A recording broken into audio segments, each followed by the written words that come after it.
Tem uma outra história que é interessante também, um caso verídico de um tratamento à distância de uma moça que tem uma doença autoimune. E essa doença autoimune, ela tem sofrido muito.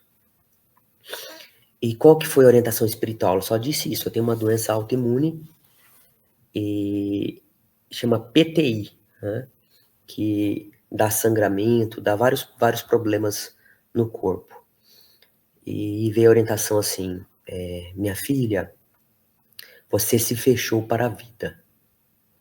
Você fechou seu chakra, você fechou seus meridianos, você fechou toda a sua energia para a vida. Então é necessário que você consiga se abrir novamente. Se abrir não quer dizer escancarar, mas se abrir para novas oportunidades na vida, né? E complementava a mensagem dizendo assim: você precisa virar a página de traumas do passado, porque só assim você vai conseguir lidar de forma harmônica com a sua doença autoimune. Foi dito isso para ela. E ela responde também no áudio dizendo assim: olha, é exatamente isso que eu tenho acontecido comigo. E ela contou a história, que durante 9 anos ela tentou engravidar. E ela não conseguia, até o momento em que ela teve um bebê. E 31 dias depois do nascimento, o filho dela pega uma bactéria severa e vem a desencarnar. Então ela teve um trauma muito grande por essa tentativa de ter um filho e pelo desencarne dele.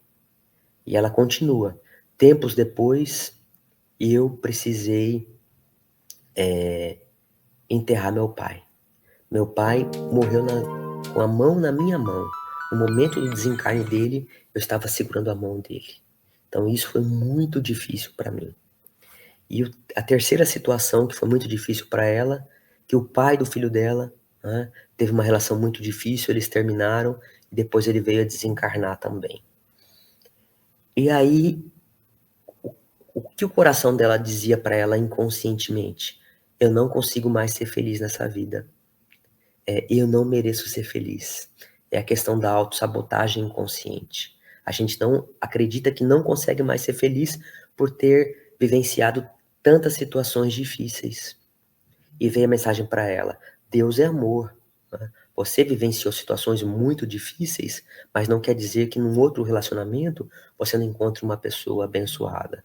Você não possa se abrir para a vida para ser feliz.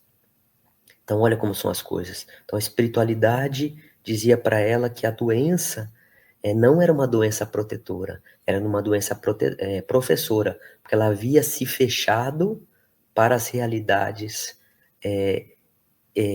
da sua vida como uma escola onde nós estamos aqui nessa jornada terrena. Então, fechou energia, fechou os chakras, fechou os meridianos.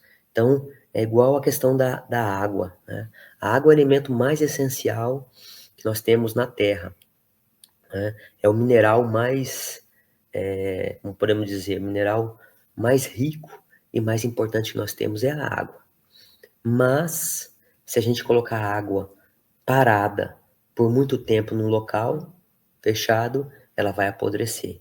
Então a água precisa do quê? Se movimentar. Então nós somos mais de 70% de água, né? Falando da questão física.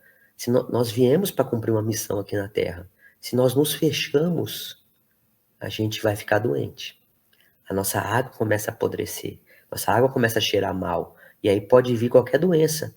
Chico Xavier dizia o seguinte: que muitas doenças que nós temos, pomposamente denominadas pela medicina com nomes difíceis, são apenas desequilíbrios da nossa mente.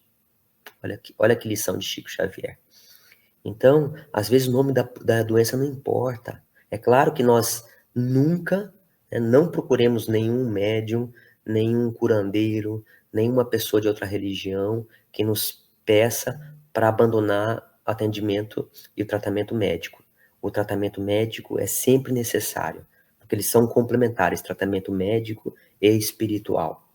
Eles não podem brigar, eles têm que andar harmonicamente. Um trata o físico e o outro trata o espírito. O outro trata a emoção.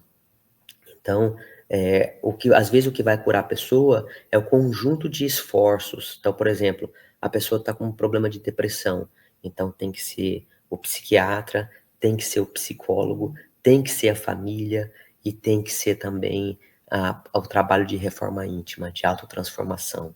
O trabalho da pessoa querer, de alegria. Então, existe o fator químico que precisa, às vezes, de remédios, mas aquele remédio está auxiliando naquele momento o físico, mas o que está ocasionando é a mente. Então, o Evangelho de Jesus é a maior cura nossa. Então, procurar, né, no Evangelho de Jesus a nossa autocura. As doenças não são uma sentença de morte para nós, porque o corpo morre, mas o espírito sobrevive. Então, tem pessoas que têm uma saúde física, mas a mente está totalmente doente, né? Do medo, da invigilância, dos vícios. Então, é uma questão de tempo para a doença baixar a vibração do pensamento e do sentimento para chegar no físico. Então, se a gente quer saúde, para a gente encerrar agora, se nós queremos saúde, nós precisamos equilibrar corpo, mente e espírito. Nós precisamos vibrar no amor, nós precisamos buscar um caminho do equilíbrio, o caminho do meio. Então, fazer aos outros o que nós gostaríamos que nos fizessem. Esse é o grande caminho que nós podemos nos libertar. Agora, se vem uma doença, nós temos que buscar sua cura, mas também aceitar de forma resignada e de forma harmônica, que muitas das vezes leva um tempo para a gente poder vencê-la. Por exemplo, o câncer. A gente sabe que um dos protocolos do câncer é, mesmo que depois haja uma cura, é fazer um acompanhamento durante 5 anos. Então, olha a cabeça da pessoa. Ela se curou, mas a medicina da Terra nos chama a todo momento à vigilância do tratamento. Olha, vou ter que fazer exames preventivos. Então, aquele chamamento, peraí, eu me curei, mas eu preciso me vigiar meus pensamentos, minhas atitudes. E assim nós somos, como pessoas, espíritos imortais, encarnados, nós precisamos a todo momento nos vigiar. Por isso que Jesus dizia, orai e vigiai. Né? Orai e vigiai. Então, a oração, viver em oração não é só eu dizer preces, mas eu principalmente vibrar na gratidão.